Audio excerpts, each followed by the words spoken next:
have some fun marching through these notions of translation. So in a marching drill, it takes 7 steps to march 4 yards.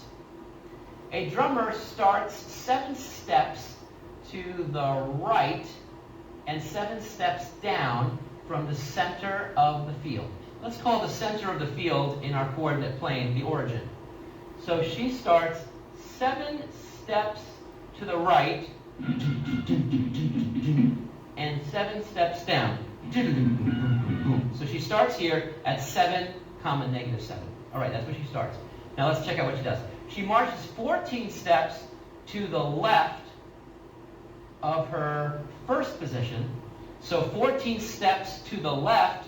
This is 7 steps and 7 more steps, 14 steps. So now she's here.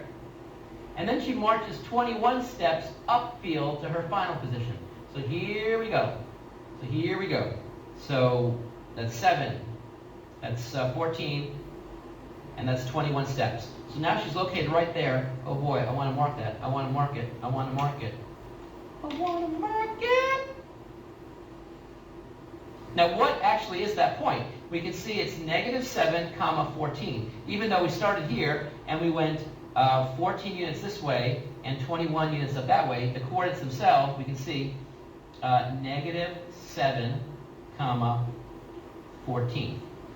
So that's where she ends up. And the question is, what is the drummer's final position? Well, we just answered that. In fact, -7, 14. We just see, look how we think like mathematicians, because we just say, well, what is that? It turns out that's what they're asking. What is it? Then there's a little follow-up. What single translation vector moves her from the starting position to her final position? So starting position here to her final position here. And we can see the answer. The answer is going to be this vector right here, which means we move 14 units in the left. So that's -14. This is a vector. I'm going to use that square parentheses. And then 21 units up. And so the vector that does that is this. And that vector, by the way, if you want to see it for yourself, is exactly this vector right here.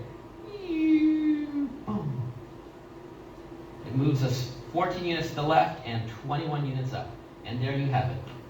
Feel free to march on with these notions of translations, and I think you'll find them quite enjoyable. And I know they're a lot of fun. I'll see you soon.